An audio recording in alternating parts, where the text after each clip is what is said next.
Turn all my technology off. Yeah.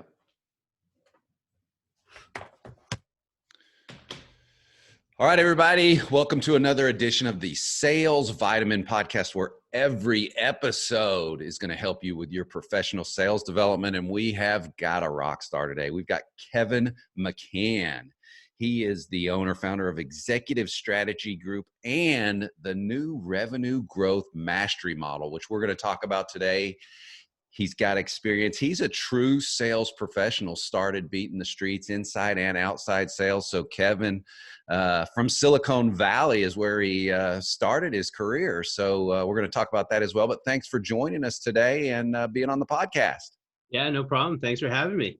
Man, you've got a great story. I'm excited for the listeners to hear this.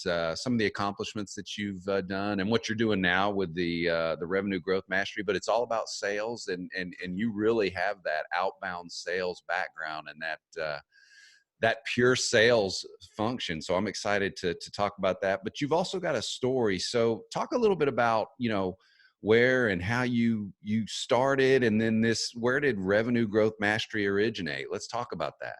Yeah, sure. So as you mentioned, early 90s, started my sales career as an inside sales rep, banging the phones for a company called Cabletron Systems.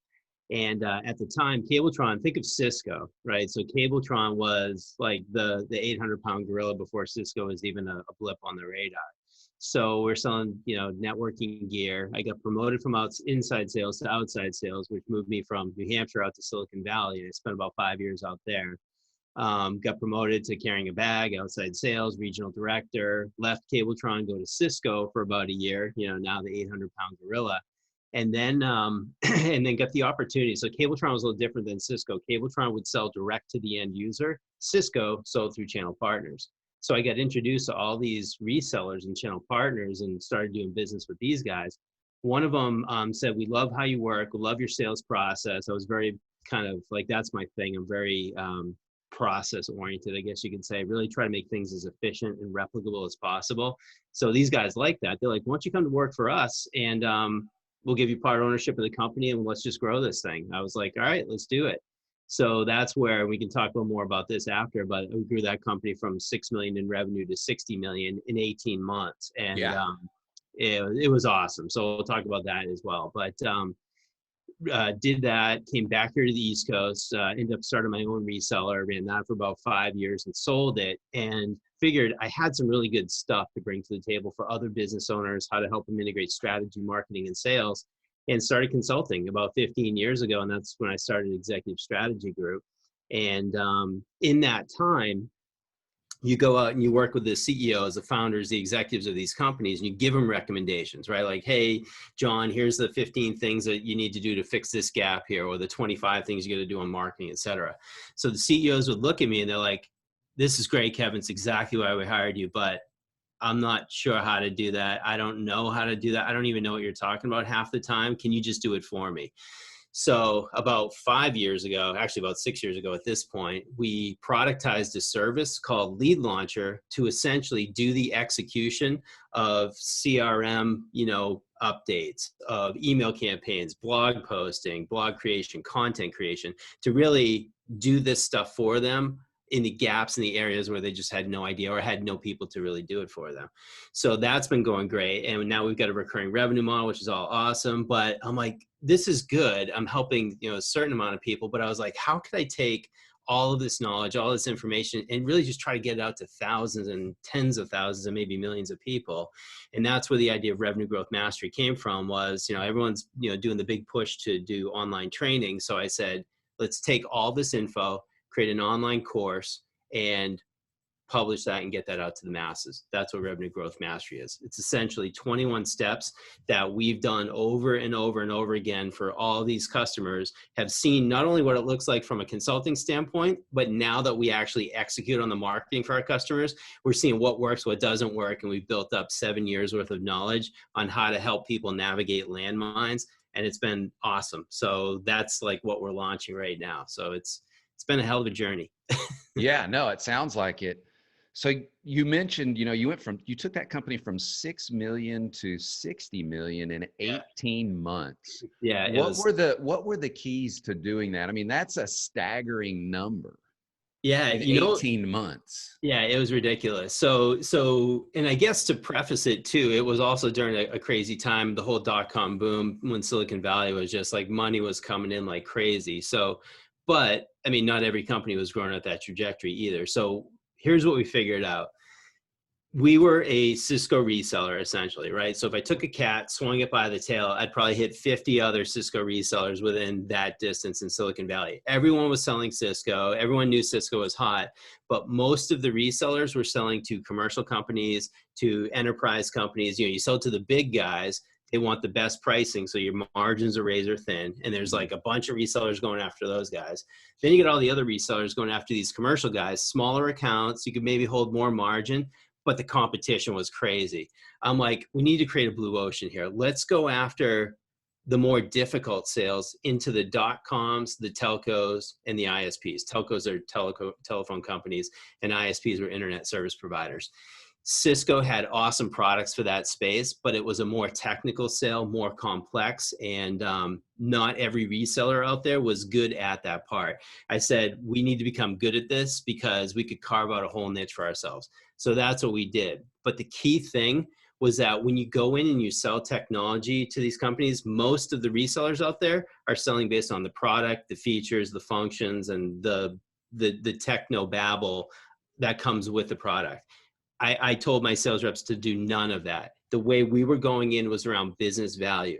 So let me give you an example. So a .com, for instance, like there was a bunch of them. There was the pets.com. There was like all the .coms were springing up in Silicon Valley. One of which was one of the companies that ultimately became Upwork. You familiar with Upwork? Oh, yeah. Outsource. So one of the founding companies, there was like two companies that merged together to create Upwork. I'm trying to remember the name of the company, but we helped create their initial infrastructure. And the play for them was they were getting ready to do a big blast advertising campaign. I think some of the companies we had talked to were even doing like Super Bowl ads, right? We're going to drop 20 million on a Super Bowl ad to get a bunch of eyeballs to the site so that the world will be great. And then we can sell this thing and make 200 million on the VC's investment of 100 million, for instance, right? And I'm like, okay, so we know that that's your end game. That's what you're headed for. So what happens if you drop that $20 million ad, everyone comes to the site on Super Bowl Sunday and the site goes down? Guys are like, well, that'd be horrible. I'm like, exactly. How do you make sure that that doesn't happen? They're like, well, we don't know. I'm like, well, good, because we do. So then that's where we started talking about what's the business value, the goals, the challenges that they're like up against to achieve their business goal, increase revenue, decrease expenses, minimize risk. And then how can I apply technology to that business outcome they're looking for? So I don't show up saying, hey, I sell Cisco. Here's my routers. Here's my firewalls. It's really about them being empathetic and understanding what they're trying to accomplish. Right. And then I put my piece into how I can help them get there. And we just replicated this process and we killed it. Even Cisco was like, what the heck are you guys doing? Like so everything we did, we had two of everything, two front end routers, two front end firewalls, like double everything. Right. And when they looked at what we were selling versus what the other resellers were doing, they're like, you figured out something that no other reseller we're talking to or selling with has figured out. And that's how we just like skyrocketed our value. But it was all around what the customer's business goals were and showing how we could help them get there. And so now you've got the revenue growth mastery model. Yeah. Is that, you come from that industry, that tech industry, but is this model, does it work for any company, any industry? Talk about that a little bit, and kind of the universal, I guess I would call it the universal aspect of it. Yeah, that's awesome. Actually, it's a great question too, because at first, like my whole background's in technology. I'm kind of a tech geek, love it. But as I got into consulting, I was consulting with business to business guys, like I was consulting with lawyers or business services guys, or like most recently, I'd say probably about 2 years ago, I had a friend of mine who is a chiropractor come to us and say, hey, we're trying to get into this thing called stem cells. And we've got this idea where we want to run a campaign where we invite people to a seminar, an event.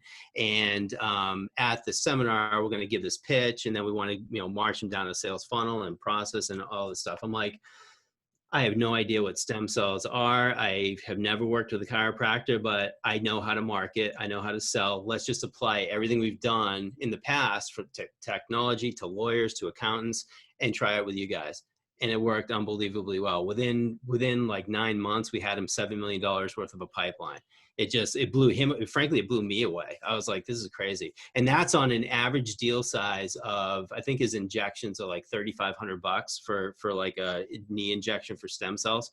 And so think of how many deals $3,500 has to make to hit $7 million worth of pipeline. We have thousands of opportunities for this guy.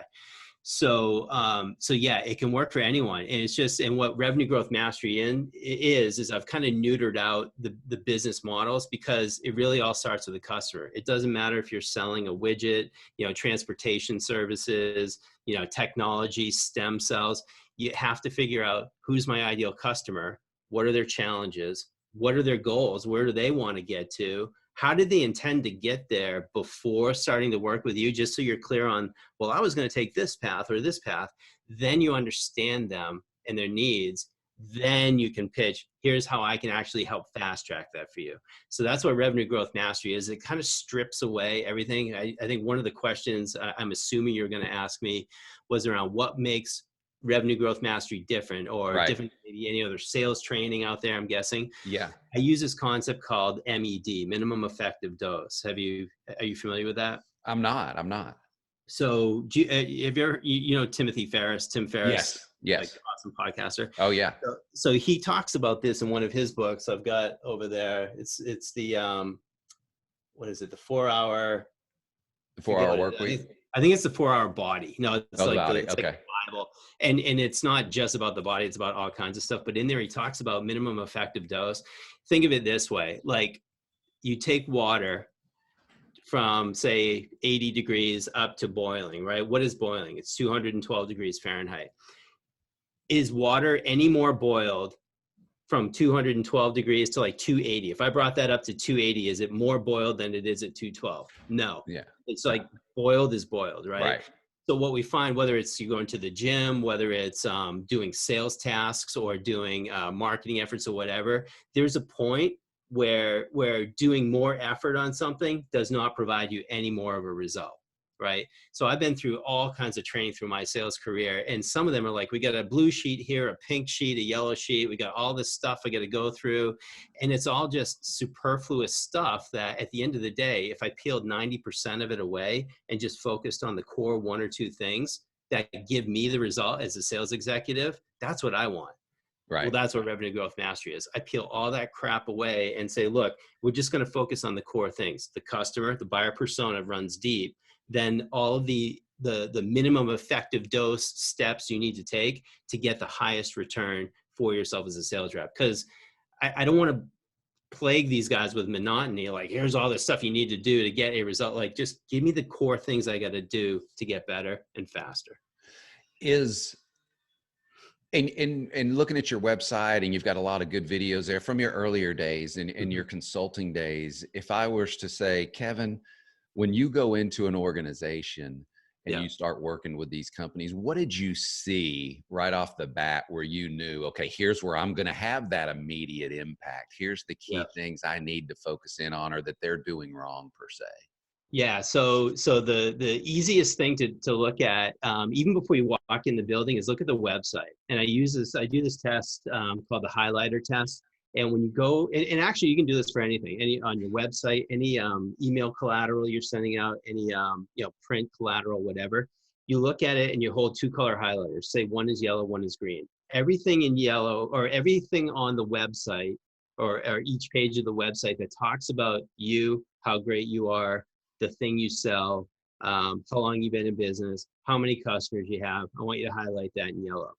Then I want you to take the green highlighter and highlight everything on your website, the email, the collateral, the voicemail script you're going to leave, and highlight everything where you talk about your customer and the results you provide to your customer. And then once you start looking at all your stuff, you're like, oh my God, look how much yellow versus green. And think about that for a second. So if I'm a prospect and I'm your ideal customer reading that website, where do I see me in that? Yeah. And if all I see is you and you pounding your chest saying how great you are, I'm not as interested as if you're talking to me like, hey, if you have a broken leg, you're probably experiencing this. It's probably impacting you this way, which means that you're not able to do this and you can't do this, you can't do this. What if you were able to have that broken leg be fixed, healed, and back to the races as quickly as possible? You could probably do these things. Well, now let me show you how to get there. That whole first like 80% is about them. The last, 10 to 20% is about you and how you can help them get there. Yeah. But if you're not talking about them first, that's a gap, right? You're scaring people away perhaps from the website, from your messaging. Yeah. So that's the first thing I look for. Second thing I listen for is, like calls. Like I'll actually listen to sales calls and have them record them and just see how they engage with people.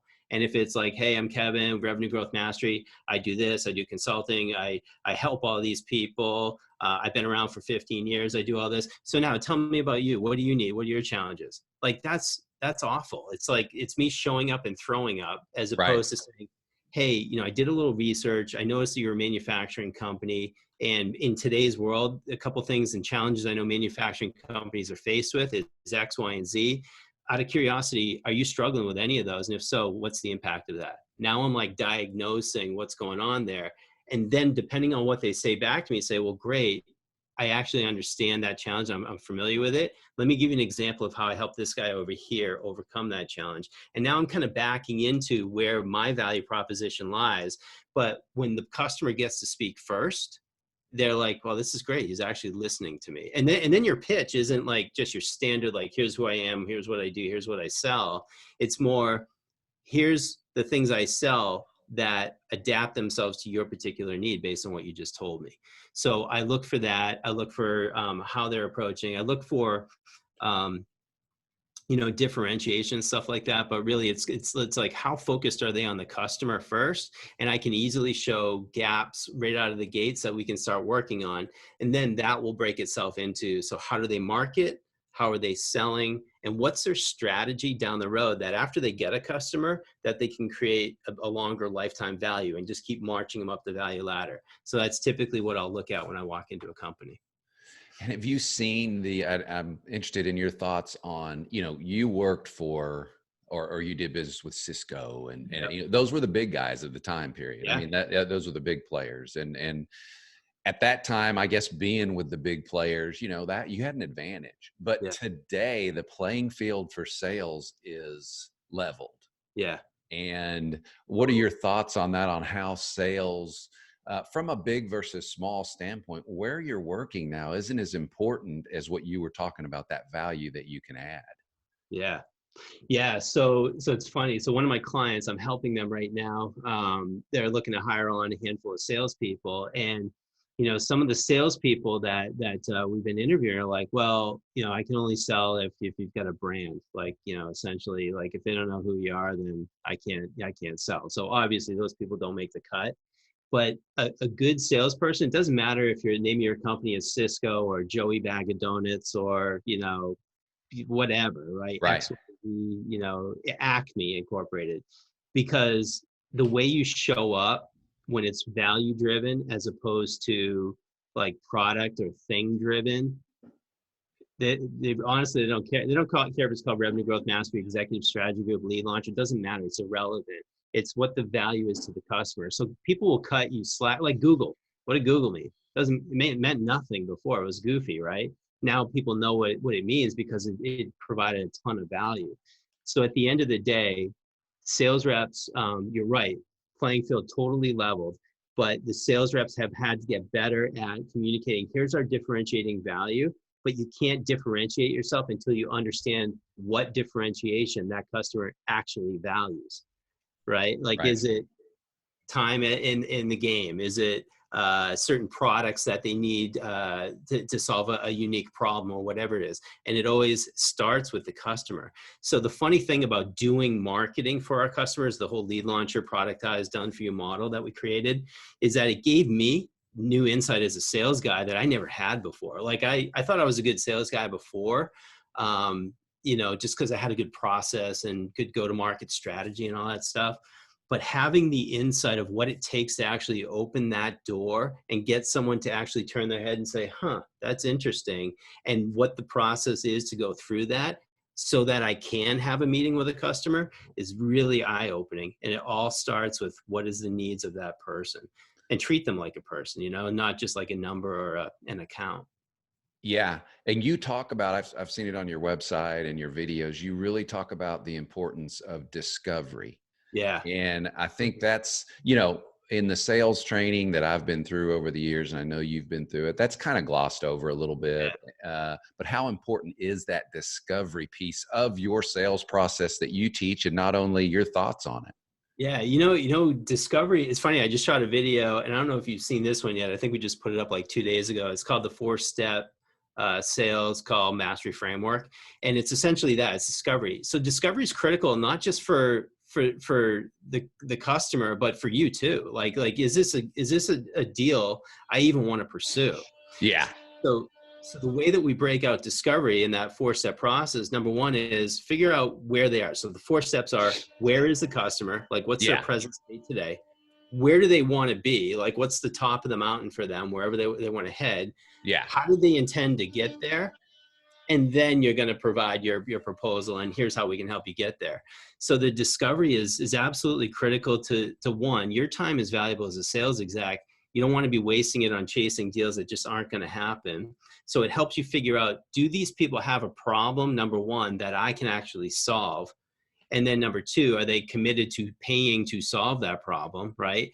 And then number three, which is actually step number 2 in the process, is, well, where do they want to go? And what does their ideal outcome look like? And can I really get them there? And if I can, then it's a qualified opportunity, because they have a problem that they need to solve, and that I can actually fix for them. They told me that they do a budget, that they've communicated that they need to get this thing solved. It's not just a nice to have. It's like they have to have it. Yeah. Because the magic thing I'll teach in this is that you have to understand the impact. So it's not enough to say, I've got a broken leg. Okay, great. Let me get you a cast for that. The first thing you want to ask is like, oh, sorry to hear you get a broken leg. Out of curiosity, what can't you do? Like, how is that impacting your life? Oh, it's killing me. I can't make money. I can't even jump in the car. I can't go to work. Like, understanding the impact to that person of this pain that they're in helps you as a sales rep to justify the value of your proposal later. Because if they say, like, the impact of this problem I'm experiencing is $11, and you crank out a proposal for $1 million for whatever it is you're going to sell, they're going to be like, there's a huge mismatch there. Yeah. But on the flip side, I've seen sales reps like way undervalue their proposal. Like, when the guy says, like, I can't do this thing, and you forget to ask the question, well, what's the impact of that? And he tells you it's probably $2 million, $3 million a year that it's costing us because of this issue. And you throw a proposal over for 10 grand. The first thing he's going to think about it is like, I got a $3 million problem here, and he thinks he's going to solve it by me giving him 10 grand. There's no way. I don't believe it. Even if you could. So you almost, it's like, it forces you to kind of like price your services in line with the value that they perceive they will gain having overcome this issue. Yeah. So that's one of the big ways I've helped clients like grow their revenue rapidly. So instead of basing their pricing on a cost plus something model, yeah, they're basing it based on the value the customer perceives. That's a really cool analogy. I mean, that is that's I haven't thought of that like that. I've thought of it, but not like that. But yeah, if what you're providing is, a $5 solution to a $25,000 issue, then yeah, something's not right. You're like, you're a good guy, but I just don't think you're playing at our level. Now, one of the things that you've got that I saw that's really interesting, you were heavily involved in bodybuilding growing up in high school, and then you Ironman, and from an athletic standpoint, how did those things help you? What are the traits that you took from being a competitive bodybuilder and doing the Ironman that kind of help you to do what you're doing from a sales standpoint? Yeah, that is a good question. So I think for whatever reason, just as a kid, I was always goal oriented, very self-motivated. In high school, I was fortunate. One of my dad's best friends was into weightlifting, and he was actually a power lifter.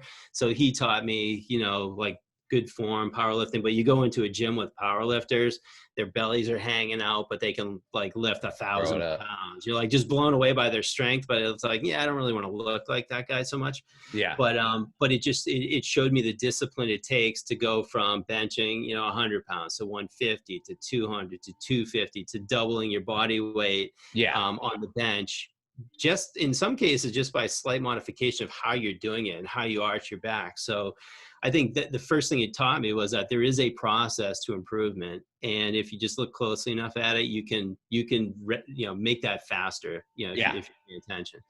The thing that the Ironman pulls in mental into it too, because you go to the gym, it's a physical workout. You're usually there an hour, maybe 2 hours at the Yeah. most. But the Ironman, it took a year. I mean, I did a bunch of things. I did a marathon first, with my wife. We did it to benefit the Leukemia Society back in '97. And Yeah. it was a rock and roll marathon down in San Diego. There's like 20,000 people. It was just like crazy. Wow.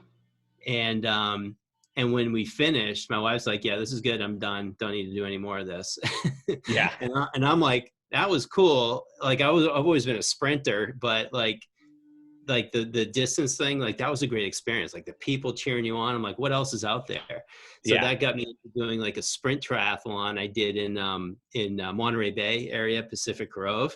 And which is just a short little swim. It's like a 1/4 mile kelp crawl. It's I think it was like a 5-mile bike, something really short, and a 5K run. Yeah. And I just got hooked. I'm like, this is really cool. So then that led to a couple Olympic distance triathlons.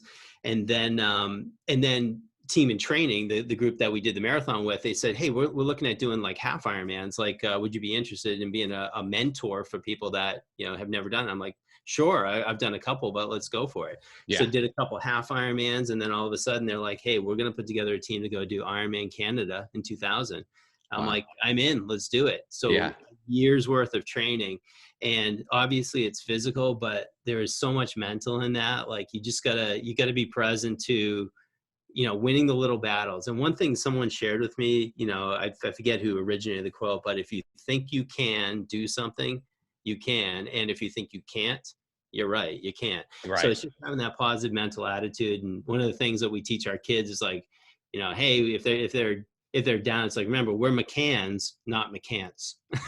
Yeah, that's pretty good. So yeah, so I think the other thing it taught me too is that you want to get momentum, and I use this with sales reps too. Like, when I walk in and sales reps, they've got like their call list for the day, and they're like, okay, it's based on either alphabet or just whoever shows up, right? Like I got a guy from healthcare I'm going to call, and then the next call is someone from higher ed or education, or the next guy is manufacturing, and you have to change up, and you really don't have any momentum because your value proposition is someone in healthcare versus manufacturing versus whatever. It'll be different. Even though it's the same thing you sell, you got to stop and think like, all right, how do I need to show up for this guy so that he'll get me, right? Or she'll get me. So what I recommend is like, make your calls in like groups, like get yourself some momentum. Like think about it from basketball. If you're trained to become a good basketball player, you don't do a free throw, practice one free throw and then run back to the 3-point and then shoot the 3-point and you miss it. And then you go and you do a layup and then you go over to the end and you're shooting over here. You try to do like 20 free throws in a row. So you're like, all right, okay, now I'm starting to get into a groove. I'm getting momentum. I feel it.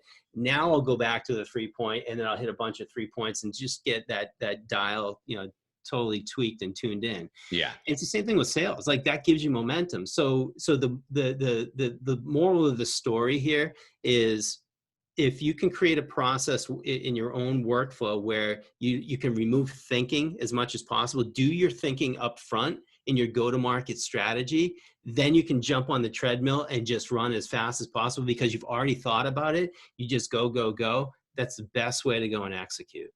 Yeah. Yeah. That mental side that you're talking about, I think that's that can probably more than, if I was to put a percentage on it, 50 to 60 or even more of the sales success that an individual has. Because if you're getting discouraged all the time and those types of things, it wears on you. Totally. Yeah, I totally agree. We talked about what differentiates your approach. You're peeling back the onion and you're talking about what does your typical customer look like? What do they look and feel like? Yeah. So, my ideal customer, ideal buyer persona, if you want to call it that, is Yeah. entrepreneurs, CEOs, maybe small and mid-sized business owners. So we've worked with companies everywhere from startup to, frankly, billions of dollars in revenue. But typically, our sweet spot is startup to, say, 100 to 200 million in revenue. Where we find most of our clients are going to be in that 1 million to, say, $50 million range, and they've done enough to figure out like what can work.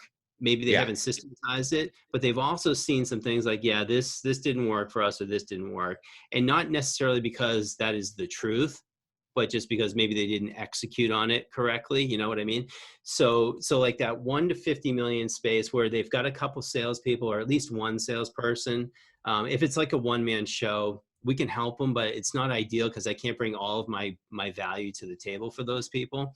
But that, company that's got a 1-2 person sales team, up to, say, 100 people sales team, like one of our clients we're actually working with right now has got about 15 salespeople. They do about 150 million in revenue.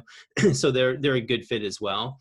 But yeah, I would say those entrepreneurs that are hungry, they want to grow, they are willing to learn. They're very open-minded. They're not like, well, I've already figured everything out, but I'm hiring a consultant just to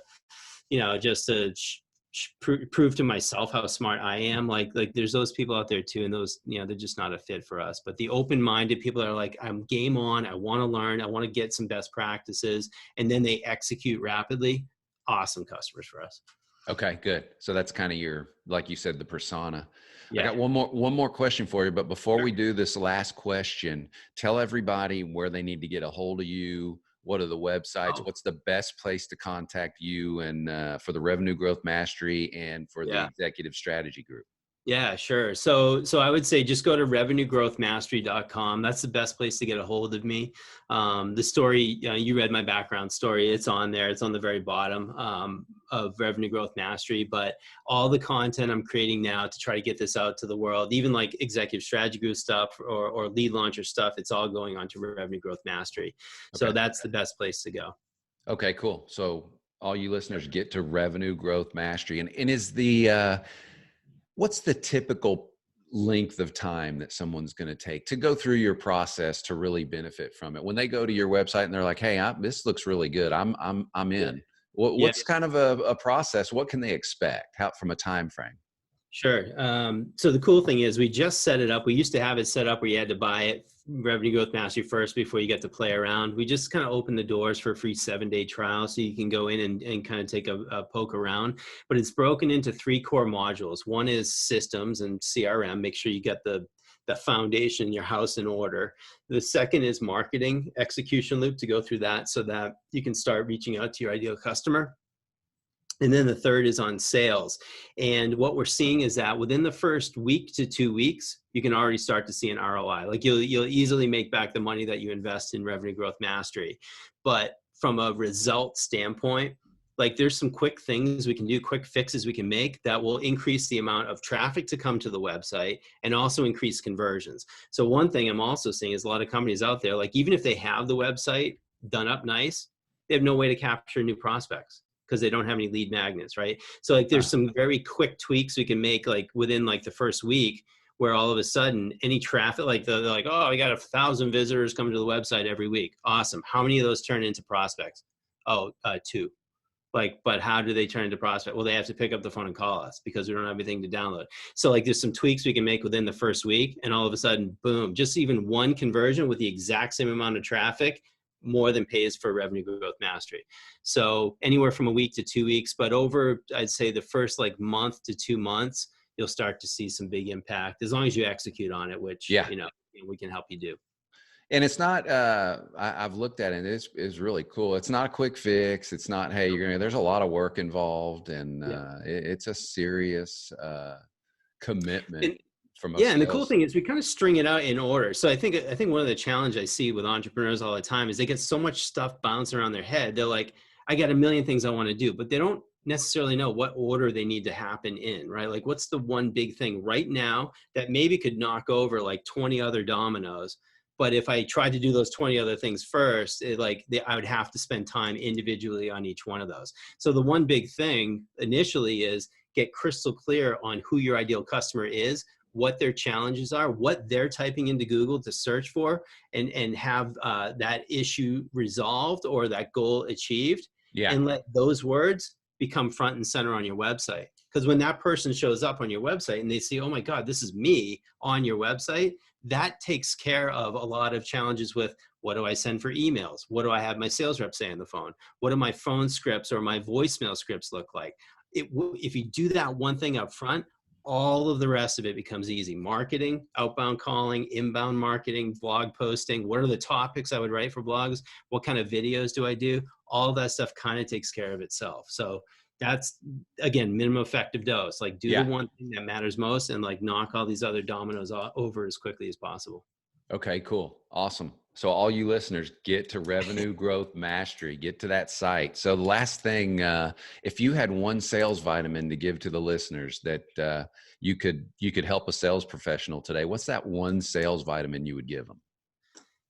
Yes, it would be, I know I may sound like I'm kicking a dead horse here. It would be really just be crystal clear on who you are serving, right? So we call it buyer persona, ideal customer, but just be crystal clear on that person. Like I've got a worksheet inside of Revenue Growth Mastery that is basically just a buyer persona sheet that it takes you through the exercise of who they are, demographics, their job title, their geography, maybe their vertical industry, and then not just the challenges, but how do they communicate it, right? Like how do they, like, what are the words and the phrases they use to say, like, my revenue is down, for instance, for me, or I'm not achieving my goal, and how do they communicate the impact of that? Get that on one piece of paper so that as you're architecting this out, you can actually have a conversation as a human, not a sales rep trying to show up and throw up on someone, right? Like, hey, like, I empathize. I get it. You're a $1 million company. You want to be a $10 million company. I'm guessing these are the things you're struggling with because I've seen it before, right? You don't know, what to start with. Do I focus on marketing? Do I hire salespeople? Like, all this stuff's going through your head, right? And then they're like, yeah, right, exactly. And then you say, well, here's how you can break this down into bite-sized chunks and grow rapidly. And let me show you my framework that we've done hundreds of times before. If you understand your customer at that level, selling is a piece of cake, because it's not selling, it's just really educating them on how to get from where they are to where they want to be, and showing them that these little nuggets you're putting down is going to get them there faster, and then they're just going to endear themselves to you. So it's the one thing that makes everything else easier. It's not like a lot of sales trainers like, well, okay, let's get to the close, right? If you do this stuff right, there is no such thing as a close. Yeah. They're like, how do I sign up? How do I buy from you? So that would probably be the one nugget. And I'm happy to give that resource. I just got to figure out, like, I'll peel off that resource. I'll send it to you, John. Okay. The creating a buyer persona worksheet, so you can give that to the audience. Okay, cool. It's tucked within Revenue Growth Mastery, but I'll give it to you guys just so you have access to it, as well. Okay. No, that's great. That's great. That's a great sales vitamin, and the listeners will definitely immediate value in that right there. Absolutely. Yeah. Perfect. So Kevin McCann, Revenue Growth Mastery Executive Strategy Group, is the guest today. Man, you have imparted a lot of wisdom and a lot of sales information on the listeners today. I'm so thankful and grateful you came on, and appreciate it. Thanks, John. I appreciate you having me on.